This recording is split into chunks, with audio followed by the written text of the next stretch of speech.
In the early 1800s, before all of this, Valentine's Day was a simple day of tradition. Lovers commonly gave each other simple handwritten notes, pressed flowers, personal sketches, poems, hand-sewn handkerchiefs, or even locks of hair. Today, things are much different. Last year, around 30% of Americans went into credit card debt to fund their Valentine's Day purchases. This year, millennials and Gen Z are estimated to spend anywhere from $200 to $300 or more on Valentine's Day gifts alone. So, when did this beautiful day of tradition turn into a day to take on debt? Consumer products for Valentine's Day started back in the 1840s when Esther Howland, an entrepreneur considered the mother of Valentine's Day cards, started a manufacturing company in Worcester, Massachusetts that allowed for mass production of Valentine's Day cards. They were an instant hit, completely revolutionizing a small tradition dating back to ancient Rome. As Esther's cards became widely known and desired, larger companies in different industries all wanted a piece of the pie too. Chocolatiers, florists, even furniture manufacturers all wanted to get in on the action. What quickly follows after that is marketers and advertisers.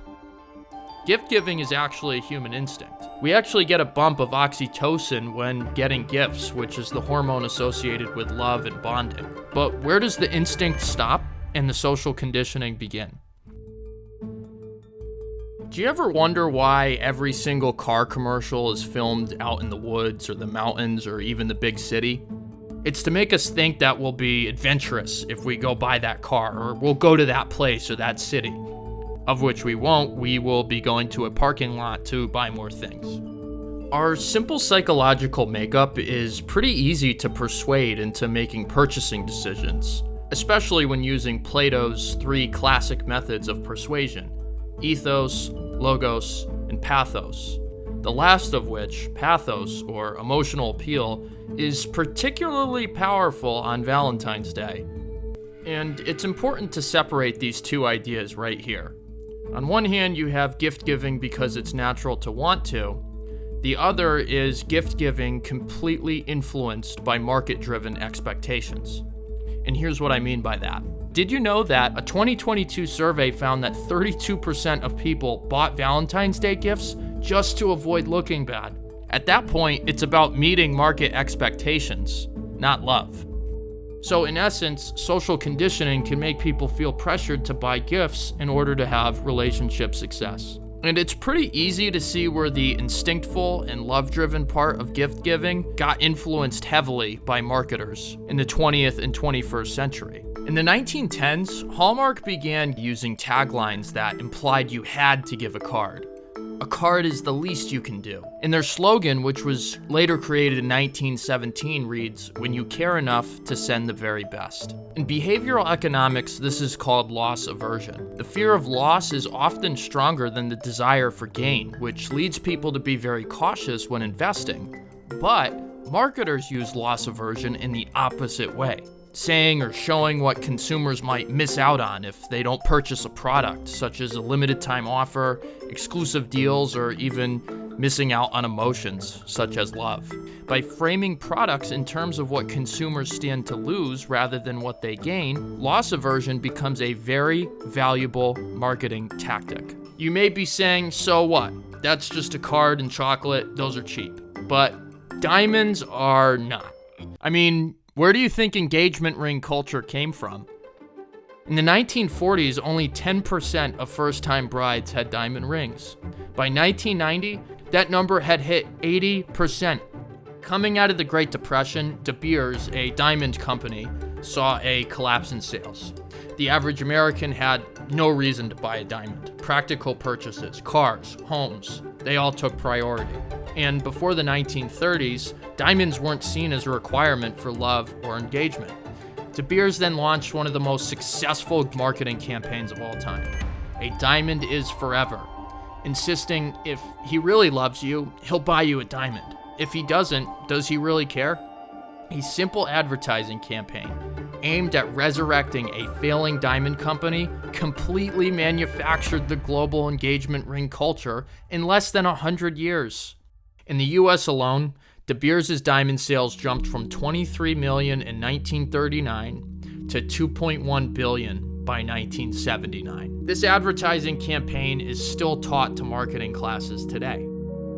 Valentine's Day products became more of a necessity or an obligation rather than something thoughtful or meaningful. And the spending just keeps going up. In 1920, it's estimated that people spent $2 to $5 on Valentine's Day gifts, which, adjusted for inflation, is anywhere from $30 to $70. Today, we spend anywhere from $200 to $300 or more. Even in the last 20 years, the $13 billion spent in 2004 has increased to over $20 billion today when adjusted for inflation.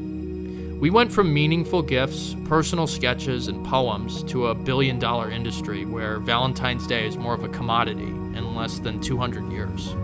So, is gift-giving for Valentine's Day intrinsic or socially conditioned? Gift-giving itself started as a survival instinct rather than an act of pure sentiment. Early humans used gifts to establish alliances and show peace. While we don't know where this survival instinct of gift-giving came from, what we do know, unfortunately, is that it may be more impactful than a conversation or a get-together. In the 2017 research article titled, quote, "Money Can Buy Me Love," 3 researchers pulled together 7 different studies that analyzed human behavior when giving and receiving gifts. The researchers found that gifts were perceived as a greater sacrifice than conversations themselves. In the study, a $3 gift is seen as a larger sacrifice than a 5-minute supportive conversation, even though both technically have a very similar economic value in the experiment. Measured by changes in mood before and after support, gift recipients showed more emotional recovery than those who received only a conversation. This effect remained consistent across all 7 studies.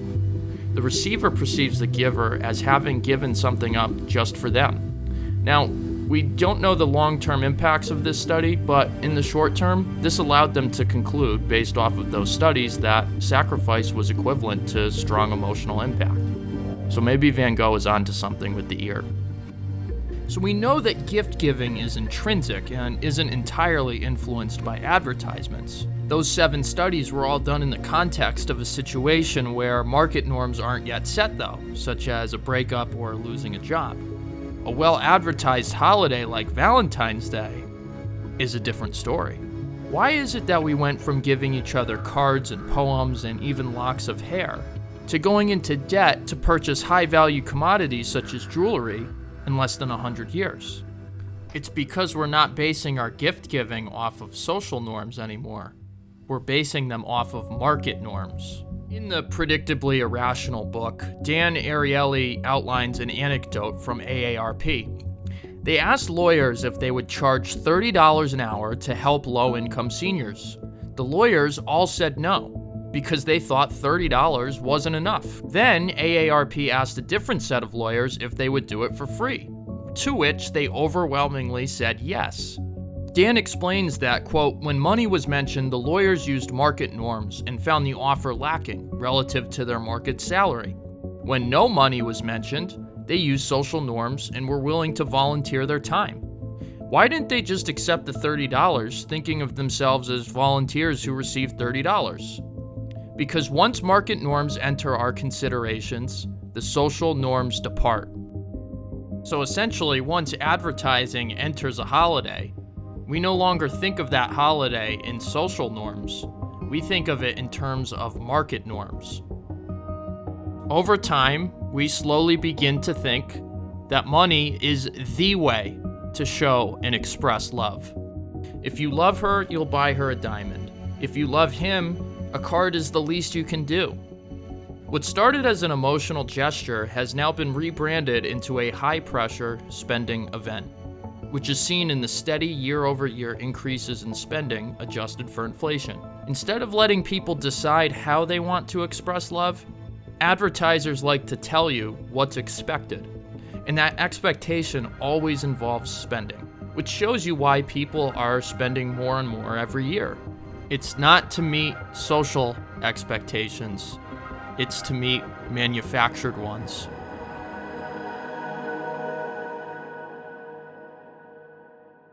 Is this just a video essay for me to explain as to why I'm not spending any money this Valentine's Day? Or is this something that's actually meaningful? I don't know.